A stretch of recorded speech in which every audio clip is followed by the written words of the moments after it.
Hello everyone. Chaitu's life रेसिपीमध्ये तुमच्या सर्वांचं मनपूर्वक स्वागत करते. आज आपण नवरात्री स्पेशल कच्च्या साबुदाण्याची एक चविष्ट आणि टेस्टी रेसिपी बनवणार आहोत. ही रेसिपी करायला सोपी आहे, झटपट होणारी आहे आणि घरच्या साहित्यात ही रेसिपी होते. सो लहानांपासून मोठ्यांपर्यंत आवडणारी ही रेसिपी. या रेसिपीसाठी आपल्याला सगळ्यात पहिल्यांदा 2 मीडियम साईजचे बटाटे घ्यायचे आहेत. ते स्वच्छ पाण्याने धुवून घ्यायचे आणि त्याच्यानंतर त्या बटाट्यांची आपल्याला साल काढून घ्यायची आहे. जर तुमच्याकडे मीडियम साईजचे बटाटे अवेलेबल नसतील, जर तुमच्याकडे एक मोठ्या साईजचा बटाटा अवेलेबल असेल तेव्हा तुम्ही एक बटाटा वापरला तरीही चालेल आणि जर मीडियम साईजचे असतील अशा प्रकारचे तर तुम्ही 2 वापरू शकता. आता बटाट्यांची साल काढून झालेली आहेत. याच्यानंतर आपल्याला एक खिसणी घ्यायची आहे. तुमच्याकडे जी खिसणी अवेलेबल असेल ती तुम्ही घेऊ शकता. शक्यतो अशा मोठ्या होलची घेतली तर आपली रेसिपी झटपट होते.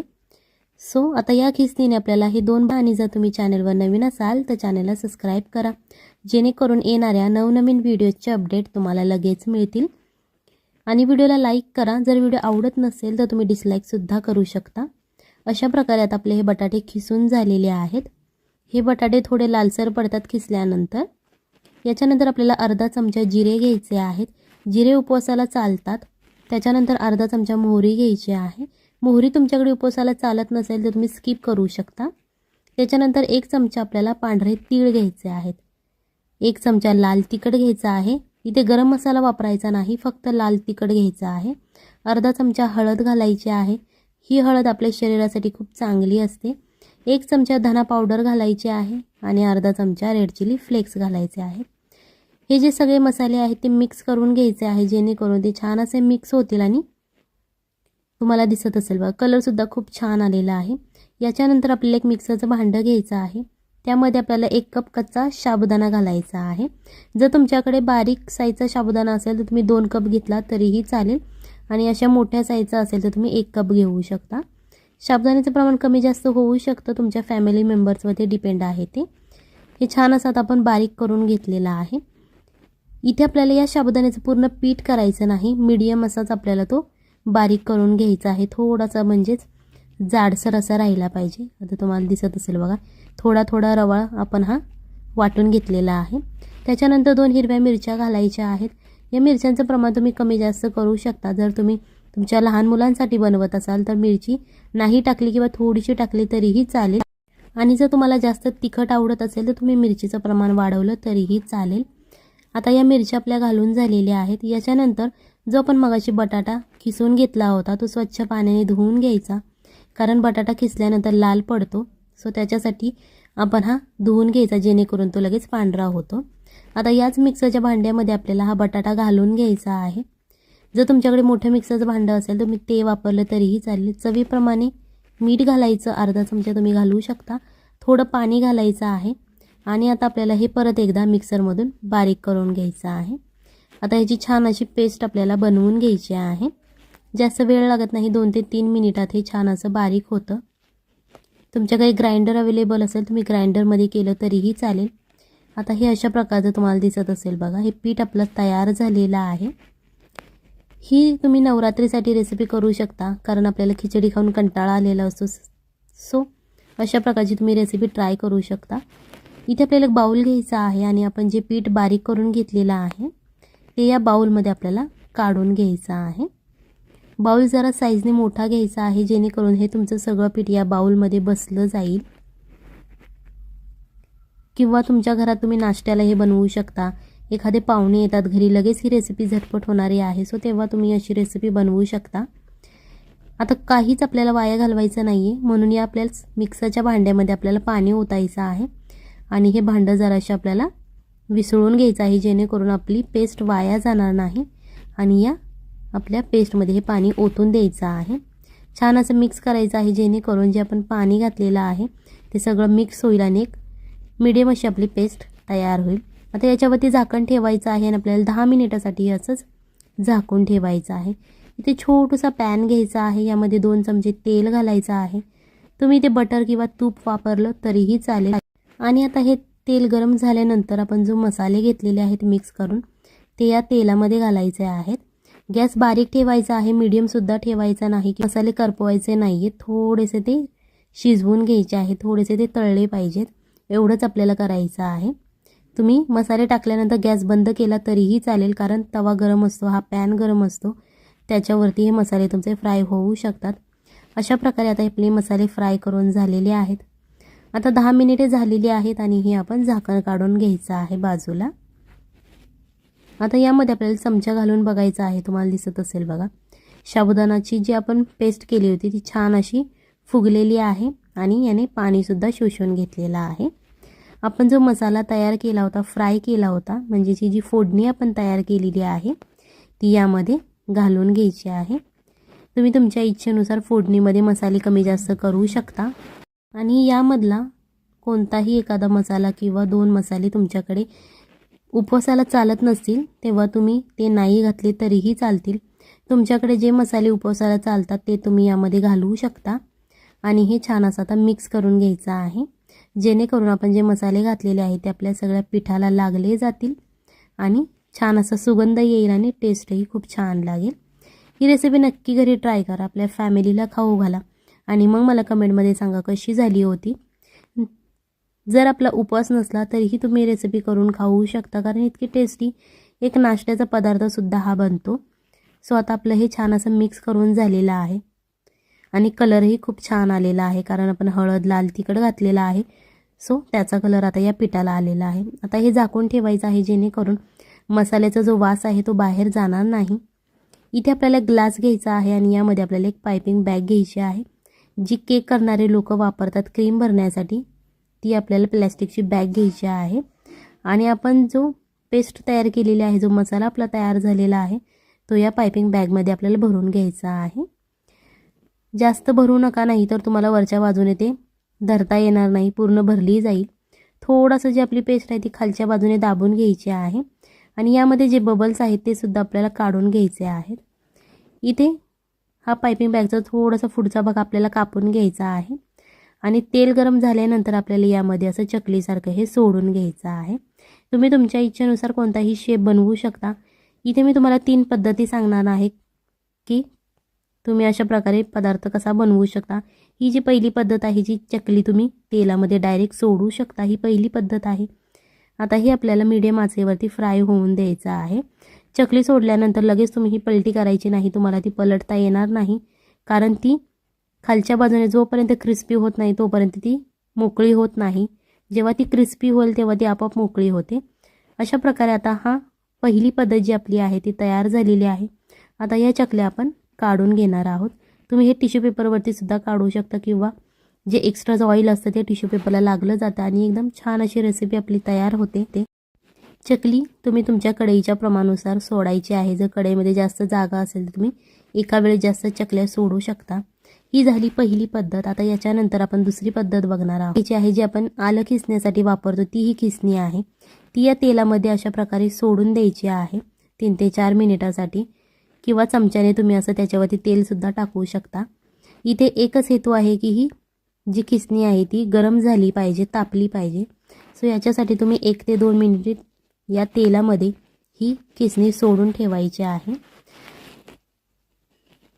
तुम्हाला दिसत असेल छोटे छोटे बुडबुडे यायला लागलेले आहेत.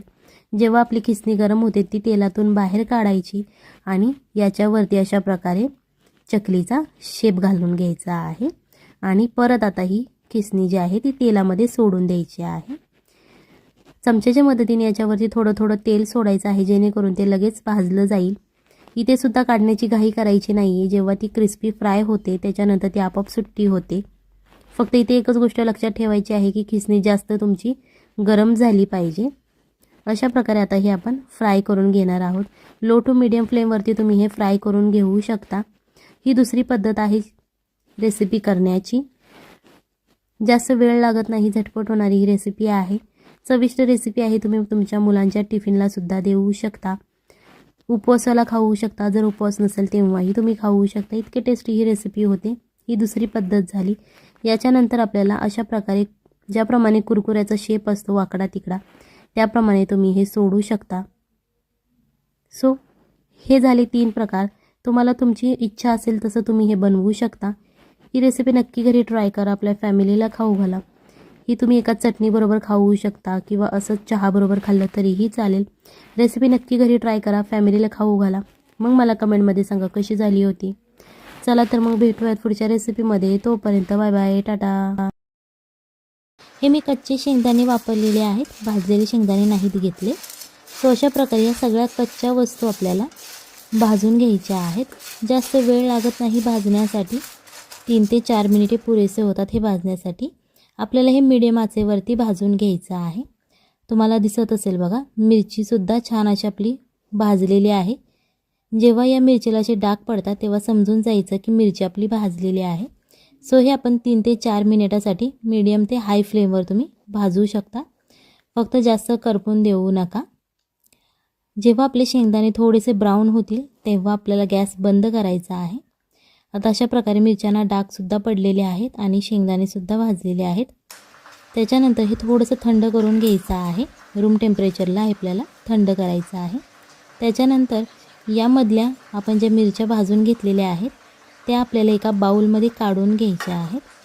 इथे जर तुम्ही लहान मुलांसाठी बनवत असाल तर मिरचीचं प्रमाण कमी ठेवा, जेणेकरून ते आवडीने खातील आणि त्यांना तिखटही लागणार नाही.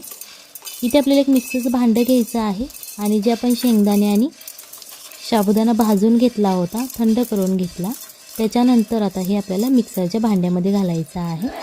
जर तुमच्याकडे मिक्सरचं मोठं भांडं असेल तर तुम्ही सगळं एकदम बारीक करू शकता आणि जर छोटं भांडं असेल तर तुम्हाला थोडं थोडं करून ते बारीक करावं लागेल. अशा प्रकारे आता ही मी पावडर याची बनवून घेतलेली आहे. जर तुम्ही थोडंसं जाडसर बनवलं तरीही चालेल, काहीच प्रॉब्लेम नाही आहे. आता ही जी आपण पावडर तयार केलेली आहे ती एक आपल्याला बाउलमध्ये काढून घ्यायची आहे. ही रेसिपी करायला सोपी आहे, घरच्या साहित्यात होणारी आहे आणि नवरात्रीला उपवास असतात, खिचडी खाऊन आपल्याला कंटाळा आलेला असतो तेव्हा ही रेसिपी आपण बनवू शकतो. त्याच्यानंतर आपल्याला ते परत एकदम मिक्सरचं भांडं घ्यायचं आहे आणि ते बटाटा घ्यायचा आहे. बारीक चिरून घेऊ शकता किंवा मोठा जाडसर असा चिरून घेतला तरीही चालेल. मगाशी ज्या आपण मिरच्या भाजून घेतल्या होत्या त्या मिरच्या आपल्याला घ्यायच्या आहेत आणि या मिक्सरच्या भांड्यामध्ये अशा प्रकारे तोडून घालायच्या आहेत. त्याच्यानंतर चवीप्रमाणे मीठ घालायचं आहे. इथे तुम्हाला बटाट्याच्या आणि मिरचीच्या चवीप्रमाणेच मीठ घालायचं आहे. त्याच्यानंतर इथे आपल्याला अर्धा चमचा जिरे घालायचे आहेत. जर जिरे तुमच्याकडे उपवासाला चालत नसतील तर तुम्ही इथे स्किप करू शकता, नाही घातले तरीही चालेल. यामध्ये थोडंसं पाणी घालायचं आहे, अर्धा कप तुम्ही पाणी घालू शकता आणि हे आपल्याला आता मिक्सरमध्ये बारीक करून घ्यायचं आहे. तुम्हाला दिसत असेल बघा, छान असं एकदम जाडसर असं आपलं बॅटर हे तयार झालेलं आहे. तुम्ही एकदम बारीकसुद्धा करू शकता किंवा थोडंसं असं जाडसर ठेवलं तरीही चालेल. आता जो आपण मगाशी पीठ घेतलं होतं साबुदाणा आणि शेंगदाण्याचं, त्यामध्ये अर्धा चमचा जिरे आणि अर्धा चमचा ओवा घालायचा आहे. जर तुमच्याकडे उपवासाला चालत असेल तर तुम्ही घालू शकता, नाहीतर नाही घातलं तरीही चालेल. अर्धा चमचा आपल्याला लाल तिखट घालायचं आहे. त्याच्यानंतर अर्धा चमचा रेड चिली फ्लेक्स घालायचे आहेत. इथे आपण जे लाल तिखट वापरत आहोत यामध्ये गरम मसाला नाही आहे, फक्त रेड चिली पावडर आहे. चवीप्रमाणे आपल्याला मीठ घालायचं आहे, जेणेकरून साबुदाणा आणि जी आपण शेंगदाण्याची पावडर केलेली आहे त्याची छान अशी आपल्याला टेस्ट लागेल. आता हे सगळे मसाले आपले घालून झालेले आहेत. याच्यानंतर आता हे छान असं मिक्स करून घ्यायचं आहे, एकजीव करायचं आहे. आता यामध्ये पाण्याचं प्रमाण तुम्हाला लक्षात ठेवायची गरज नाही आहे, जास्त काही अवघड रेसिपी नाही ही. पाणी तुम्ही मोजून नाही घातलं तरीही चालेल. फक्त हे पीठ आपल्याला असं घट्ट असं मळून घ्यायचं आहे. एक पाणी यामध्ये तुम्ही घालवू शकता आणि पाण्याची क्वांटिटी कमी जास्त होऊ शकते, तुमच्या साबुदाण्यावरती डिपेंड आहे. जर तुम्ही बारीक घेतला असेल तर पाणी कमी लागेल, जर तुम्ही जाडसर साबुदाणा घेतला असेल तर पाणी तुम्हाला जास्त लागेल. सो इथे पाण्याची क्वांटिटी लक्षात ठेवण्याची गरज नाही, फक्त अशा प्रकारे बॅटर तुम्हाला तयार करून घ्यायचं आहे. तुम्हाला दिसत असेल बघा, अशा प्रकारे मी थोडंसं घट्टसरच असं हे तयार करून घेतलेलं आहे. त्याच्यानंतर इथे आपल्याला थोडीशी कोथिंबीर घालायची आहे, बारीक चिरलेली. जर तुम्ही उपवासाला बनवत असाल आणि कोथिंबीर नसेल चालत तर तुम्ही ही सुद्धा स्किप करू शकता. आणि जर तुम्ही ही रेसिपी उपवासाला नसेल बनवत, असाच नाश्ता करण्यासाठी बनवत असाल तर तुम्ही यामध्ये कोथिंबीर घालू शकता, कारण कोथिंबीरची चव खूप छान लागते. आता ही कोथिंबीर घालून झाल्यानंतर थोडंसं मिक्स करायचं आहे आणि याच्यानंतर याच्यावरती झाकण ठेवायचं आहे. 5 ते 10 मिनिटासाठी तुम्ही ठेवू शकता आणि जर तुम्ही खूप घाईत असाल तर 5 मिनिटे ठेवलं तरीही चालेल. अशा प्रकारे आता जे आपण पाणी घातलेलं होतं हे या सगळ्या साबुदाण्याने शोषून घेतलेलं आहे. सो बॅटर हे एकदम कोरडं असं तयार झालेलं आहे. त्याच्यानंतर आपण जी मगाशी पेस्ट तयार करून घेतली होती बटाटा आणि मिरचीची, ती पेस्ट आपल्याला याच्यामध्ये घालून घ्यायची आहे. यामध्ये कधीकधी तुमचा बटाटा जाडसर एकदम राहू शकतो किंवा बारीकसुद्धा होऊ शकतो, ते तुम्ही तुमच्या मिक्सरवरती डिपेंड आहे. सो तुम्ही जाडसरसुद्धा घेऊ शकता आणि एकदम बारीक अशी पेस्ट केली त्याची तरीही चालेल. सो अशा प्रकारे आता हे मिक्स करून झालेलं आहे. याच्यानंतर आपल्याला 1 वाटी दही घ्यायचं आहे. तुमच्या घरात जे अवेलेबल आहे दही तुम्ही ते घेऊ शकता किंवा बाजारातून विकत आणलं तरीही चालेल. त्याच्यानंतर चवीप्रमाणे मीठ घालायचं आणि हे दही थोडंसं आपल्याला फोडून घ्यायचं आहे, जेणेकरून यामध्ये गाठी राहणार नाहीत. अशा प्रकारे आपल्याला हे दही करून घ्यायचं आहे. जर तुमच्याकडे बीटर असेल तुम्ही त्या बीटरने सुद्धा हे बीट केलं, फेटलं थोडंसं तरीही चालेल किंवा असं चमच्याच्या मदतीने फेटलं तरीही चालेल. त्याच्यानंतर आता इथे आपल्याला 1 चमचा तेल घ्यायचं आहे. अर्धा चमचे जिरे घालायचे आहेत फोडणीसाठी आपल्याला. आता हे आपले जिरे घालून झालेले आहे, थोडेसे तडतडून द्यायचे. त्याच्यानंतर कढीपत्ता घालायचा आहे. इथे तुम्ही वाळका कढीपत्तासुद्धा वापरू शकता. जर तुमच्याकडे अवेलेबल नसेल ताजा कढीपत्ता तर तुम्ही वाळका कढीपत्तासुद्धा घेऊ शकता. अर्धा चमचा लाल तिखट घालायचं आहे आणि आता हे थोडंसं तेलामध्ये फ्राय होऊन द्यायचं आहे, जेणेकरून ते आपण जे मसाले घातलेले आहे ते छान असे तेलामध्ये फ्राय होतील. जे आपण मगाशी दही फेटून ठेवलं होतं त्या दह्यामध्येच आपल्याला ही फोडणी घालायची आहे आणि छान अशी थोडीशी तडतडून द्यायची, जेणेकरून दह्यालाही याची खूप छान अशी टेस्ट येते. जरी ते तुम्हाला तेल आवडत नसेल तुम्ही तूप किंवा बटर वापरलं, मला तेल वापरायचं आहे की बटर. आता ही जी आपली फोडणी घालून झालेली आहे ती छान अशी मिक्स करून घ्यायची, जेणेकरून याची छान अशी टेस्ट लागते. आता हे आपण साईडला ठेवून घेणार आहोत. इथे आपल्याला एक पॅन घ्यायचा आहे. यामध्ये 1 चमचा तेल घालू शकता किंवा तुम्हाला तूप किंवा बटर आवडत असेल तुम्ही ते वापरलं तरीही चालेल. अशा प्रकारे ते स्प्रेड करून घ्यायचं. त्याच्यानंतर आपण जे मगाशी साबुदाणा, शेंगदाणा आणि बटाट्याचं जे बॅटर बनवलेलं होतं ते अशा प्रकारे चमच्याच्या मदतीने तव्यावरती पसरवून घ्यायचं आहे. हे तुम्ही तुमच्या इच्छेनुसार आवडीनुसार पसरवू शकता. जर तुम्हाला जाडसर आवडत असेल तर तुम्ही असं जाडसर पसरू शकता किंवा जर तुम्हाला एकदम पातळ असं हवं असेल तर तुम्ही ते चमच्याच्या मदतीने दाबून असं स्प्रेड करू शकता. थोडीशी कोथिंबीर घालायची आणि रेड चिली फ्लेक्स घालायचे आहे थोडेसे गार्निशिंगसाठी. त्याच्यानंतर अर्धा चमचा तेल घालायचं. हे तुम्ही झाकून ठेवून सुद्धा शिजवू शकता. जर तुमच्याकडे वेळ खूप कमी असेल तर तुम्ही हे झाकण याच्यावरती ठेवून ते शिजवू शकता. आता हे एका बाजूने क्रिस्पी असं फ्राय झालेलं आहे. सो अशा प्रकारे तुम्ही उलटण्याच्या मदतीने ते दाबून दाबून सुद्धा भाजू शकता, जेणेकरून खालची जी त्याची बाजू आहे ती छान अशी क्रिस्पी होईल. अशा प्रकारे हे भाजून घ्यायचं आहे. आता आपण हे पलटी केलेलं आहे आणि हे दुसऱ्या बाजूनेही आपल्याला थोडंसं तेल घालून क्रिस्पी असं फ्राय करून घ्यायचं आहे. जर तुम्हाला तेल आवडत नसेल तर तुम्ही लेस ऑइलसुद्धा बनवू शकता. नॉनस्टिकच्या पॅनवरती तुम्ही थोडंसं तेल टाकून ते बनवू शकता. फक्त थोडंसं मिडियम आचेवरती ते भाजा, जेणेकरून क्रिस्पी होईल. एकदम हाय फ्लेमवरती भाजू नका, नाही तर ते भाजलं जाणार नाही आणि क्रिस्पीसुद्धा होणार नाही, करपलं जाईल ते लगेच. सो अशा प्रकारे हे आपलं तुम्हाला दिसत असेल बघा, दोन्ही बाजूने छान असं क्रिस्पी झालेलं आहे. अशाच प्रकारे ही रेसिपी नक्की घरी ट्राय करा, आपल्या फॅमिलीला खाऊ घाला आणि मग मला कमेंटमध्ये सांगा कशी झाली होती. आता जे आपण मगाशी फोडणीचं दही तयार केलं होतं या दह्याबरोबर आज आपण हे साबुदाण्याचा पराठा खाणार आहोत. जर तुम्हाला दुसरा कोणता सॉस किंवा टोमॅटो सॉस चटणीबरोबर खायचं असेल तुम्ही त्याच्याबरोबर सुद्धा खाऊ शकता. फक्त हे दही एकदा नक्की घरी ट्राय करा, आपल्या फॅमिलीला खाऊ घाला आणि मग मला कमेंटमध्ये सांगा कशी झाली होती. ही तुम्ही रेसिपी उपवासाला बनवू शकता किंवा अशीच नाश्त्यासाठी बनवली तरीही चालेल. आता ही आज आपण दह्यात बुडवून खाणार आहोत. चॅनलवर नवीन असाल तर चॅनलला सबस्क्राईब करा, जेणेकरून येणाऱ्या नवनवीन व्हिडिओचे अपडेट तुम्हाला लगेच मिळतील. चला तर मग भेटूयात पुढच्या रेसिपीमध्ये. तोपर्यंत बाय बाय, टाटा.